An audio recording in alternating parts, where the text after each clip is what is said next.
নমস্কার, শুভ দুপুর। সবাই কেমন আছেন? আমি রূপালী চলে এসেছি আজকে ধোঁয়া ওঠার লাঞ্চ থালি নিয়ে। আজকে 3টে থালাতে ভাত সাজিয়ে নিচ্ছি আমি, কারণ আজকে এমন একজন আমার বাড়িতে খাবে যে ছাড়া আমি অচল। আজকে তার সাথেও তোমাদের পরিচয় করিয়ে দেব।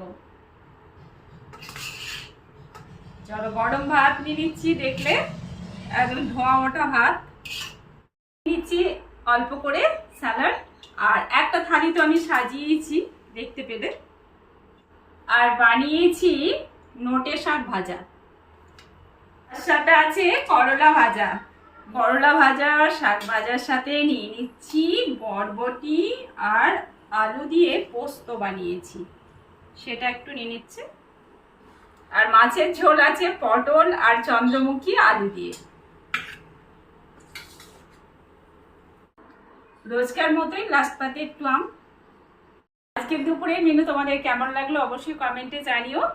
সেই অতিথির সাথে আলাপ করিয়ে দিই, সে কিন্তু টেবিলে খেতে পারে না, সে মাটিতে বসে ভাত খেতেই ভীষণ পছন্দ করে। তো চলো, নিয়েছি তো সব কিছু নিলে দিকে ভাত নিলে বলবে তুমি 2 গ্লাস জল লাগে। এই ভাত তো সব দেবো না, পাকা না।